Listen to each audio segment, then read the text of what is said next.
Assalamualaikum warahmatullahi taala wabarakatuh. Apa kabar kawan-kawan ya? Selamat kita bertemu sekali lagi. Saya CG Carmen. Sekarang ni? Saya berada di pusat yang dikenali sebagai The Education Expert di Tampines di blok 825 ya. Jadi Tampines blok 825, kawan-kawan boleh datang ya, kalau siapa-siapa yang berminat untuk belajar AI pantun atau AI karang ya, bolehlah datang ke 825 di Tampines Street 81. Oh ya, ada sesuatu yang istimewa yang hendak saya kongsi pada hari ini atau kali ini. Biasanya saya kongsi tentang AI pantun kan. Jadi kali ini saya nak kongsi tentang satu lagi AI. AI pandai karang atau AI karang. Jadi AI karang ini satu solusi di mana apa saja yang hendak kita tulis yang baik berbentuk kreatif atau kritikal, AI karang akan menyediakan template-template dan juga bantuan-bantuan. Buat masa ini, ia ini sangat terhad. Kenapa? Saya baru bangunkan lebih kurang 10% hingga 15%. Walau bagaimanapun dah boleh digunakan. Cuma fungsinya tidaklah lengkap ya. Jadi kali ini saya akan kongsi tentang AI karang ya, iaitu kita mengarang karangan naratif ya, jenis cerita yang perlu para pelajar-pelajari ataupun pandai mengarang di sekolah-sekolah tu. Jadi alat ini dapat membantu. Jadi bagaimana kelihatannya ya? Baik, kelihatannya begini yang di sebelah kanan kita ni ya, di sebelah kanan kita saya tampilkan begini. Nampak pada simple saja, saya besarkan sedikit.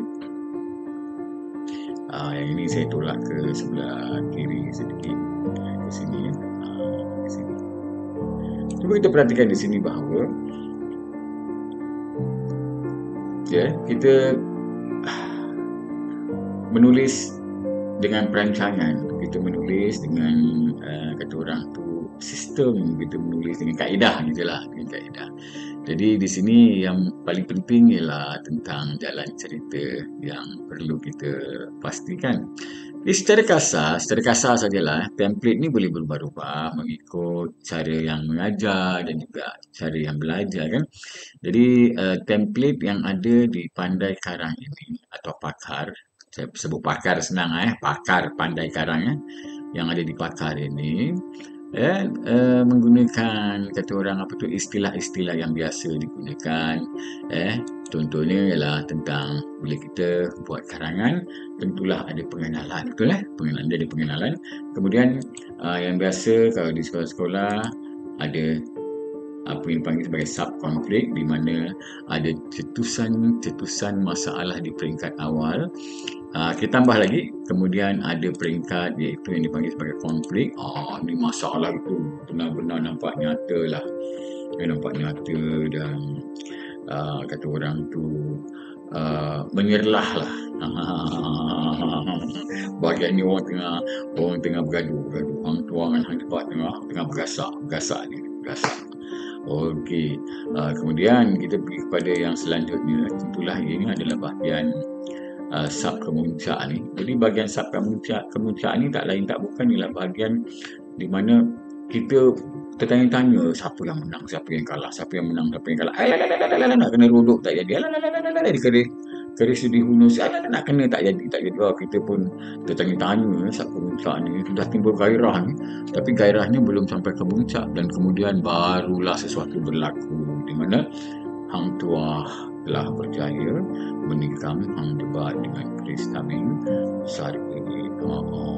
Jadi itu adalah apa yang dipanggil sebagai bahagian kemuncak. Jadi kita tambah di sini bahagian kemuncak, tukar di sini kepada kemuncak, dan akhir sekali semua orang tahu ya ada bahagian penutup. Jadi cara kita menulis karangan itu berbeza-beza. Mungkin ada yang menggunakan teknik lain. Contohnya dipersilakanlah nak gunakan teknik apa pun boleh.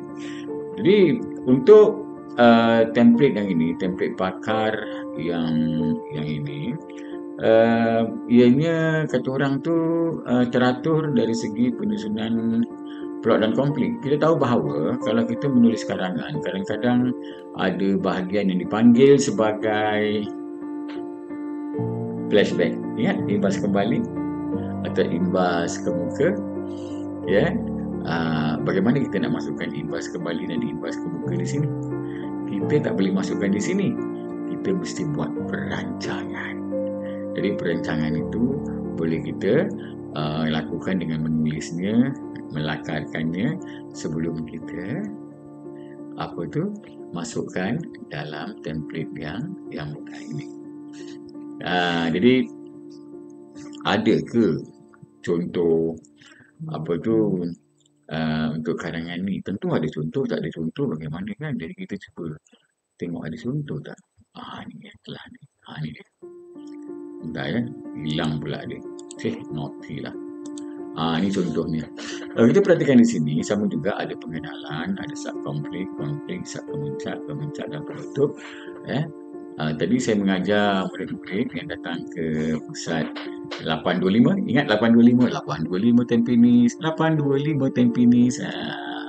Ibu bapa pun boleh datang. Kalau nak datang di sini, kalau perlukan konsultasi daripada saya, bagaimana untuk meningkatkan pencapaian anak-anak dalam bahasa Melayu. Pelajaran bahasa Melayu. Pelajaran bahasa Melayu. Ingat tu? Pelajaran bahasa Melayu berbeza di sini antara pelajaran bahasa Melayu dengan bahasa Melayu secara amnya. Ya, kerana dalam pelajaran bahasa Melayu kita faham bahawa perlu ada kemahiran-kemahiran tertentu untuk dapat kata orang tu mencapai prestasi, pencapaian pada tahap-tahap yang tertentu. Ada murid yang tak minat bahasa Melayu sebagai budaya, tapi dalam kelas dia dapat markah yang bagus. Bukan kita nak pisahkan, tidak, tapi ini adalah faktanya, kenyataannya. Nak cakap apa? Dia ada budak dia peduli tentang bahasa Melayu kerana bahasa Melayu itu mata pelajaran.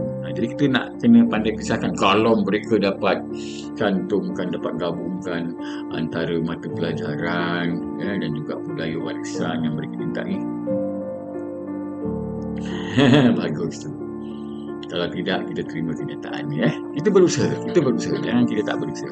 Jadi di sini pengenalan ini kalau kita perhatikan, ya, kalau kita nak lihat, kita tengok dulu. Warnanya agak kabur kerana kalau kita perlu ubah, kita boleh ubah. Contohnya malam lewat. Begini kan, baru nampak. Dan kita perhatikan, bila kita terangkan dia atau kita klik, ya, kita nampak yang di sini tu ada komponen-komponen karangan naratif yang mudah, iaitu satu, mestilah menonjolkan perasaan dalaman. Jadi yang menonjolkan perasaan dalaman warnanya apa? Hijau muda. Ada tak di sini hijau muda? Ini ada hijau muda di sini. Abu berasa sangat gembira, perasaan dalaman. Nak digambarkan lagi boleh. Nak dipanjangkan lagi silakan. Ini bukan untuk mengajar para penulis Ini untuk mengajar anak-anak kita, orang yang terkial-kial nak tulis karangan.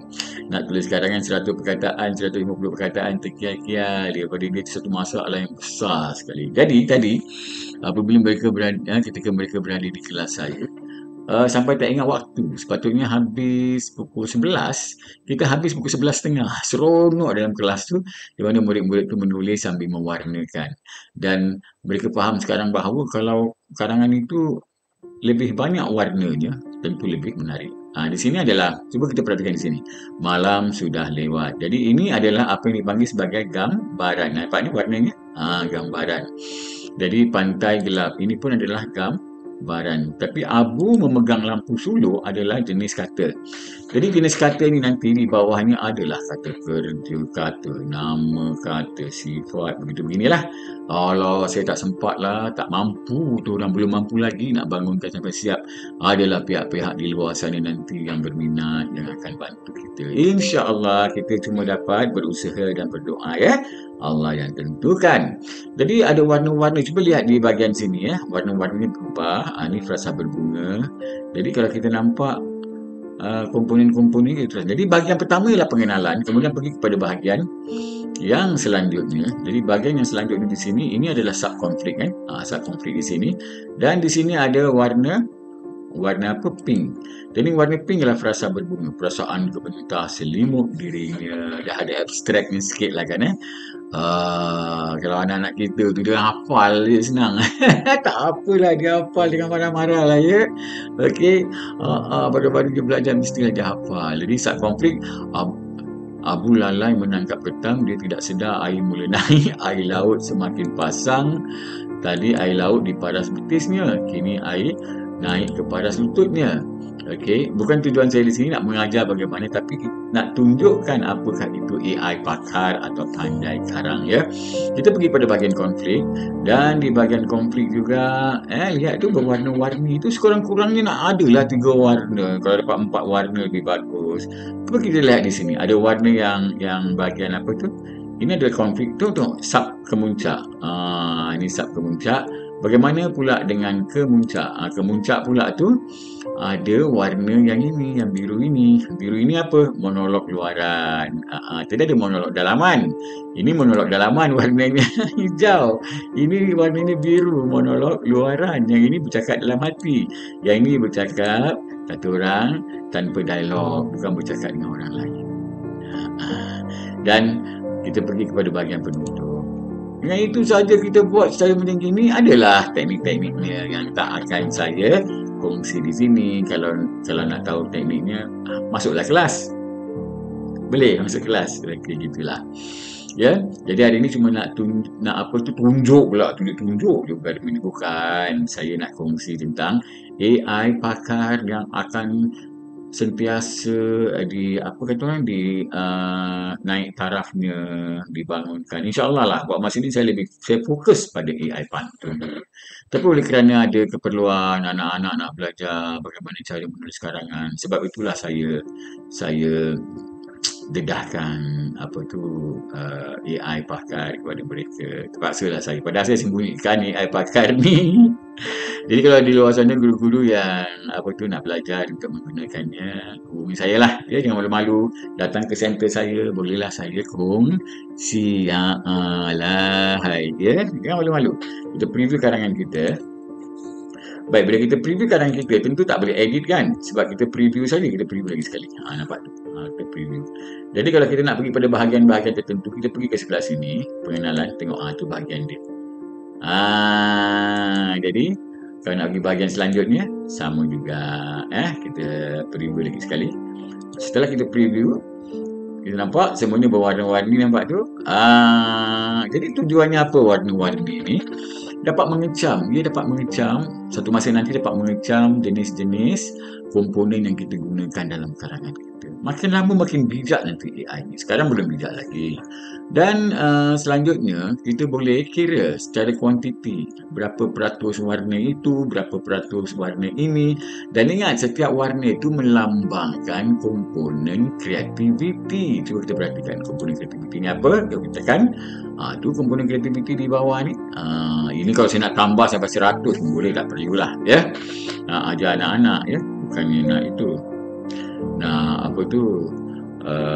Buat yang paling canggih. Cuma nak buat karangan je lah. Dapat 200 perkataan dah cukup. Okay. Jadi selanjutnya begini. Selanjutnya, apa yang berlaku ialah mereka boleh salin. Mereka salin di sini. Apabila mereka salin saja di sini, mereka dah boleh tampalkan ke editor mereka. Jadi editor kita apa? Tentulah editor kita adalah Microsoft Word. Di sini. Buka Microsoft Word. Kalau ada perkembangan selanjutnya, tentulah tak perlu buka Microsoft Word pun. Kita boleh terus buka dalam editor, dalam app itu sendiri. Tapi sekarang manalah ada kelengkapan tu, dah siap karangan dia. Tengok tu cantiknya karangan itu. Tengok tu. Tengok. Apakah karangannya, bagaimana ia mula akhir, itu bukanlah topik kita kali ini. Tapi topik ini lah untuk mengongsi terutamanya pada guru-guru buat masa ni. Kena kepada ibu bapa yang mencari kaedah untuk membantu anak-anak mereka mempertingkatkan mutu karangan. Saya ada AI pakar iaitu Pandai Karang yang boleh membantu. Dia membantu ni bukan AI pakar itu. Ini dia yang membantu ni guru-guru. Kalau ada guru-guru tu membantu ni. Cuma kaedah yang digunakan itu kata orang dapat memudahkan lagi apa tu anak-anak kita meresap pelajaran dan juga memudahkan lagi tugas guru-guru dalam melaksanakan apa tu pengajaran mereka. Pengajaran. Apa bezanya? Okey. Jadi sampai di sini saja buat kali ini. Saya amat-amat bersyukur kerana dapat kongsi tentang AI pakar iaitu Pandai Karang. Semoga kita bertemu lagi pada masa yang akan datang. Apa yang akan saya kongsikan tentulah ada yang menarik yang akan saya kongsi. Jadi buat yang berhajat, yang ada hajat, yang ingin tahu, yang ingin belajar, tak kira ibu bapa, guru-guru ataupun para peserta anak-anak, dipersilakan hubungi saya atau ke 825 Tampines, 825 Tampines, 825 Tampines, atau hubungi saya di FB senang saja. Menerusi messenger. Baiklah, sampai di sini saja. Assalamualaikum warahmatullahi taala wabarakatuh.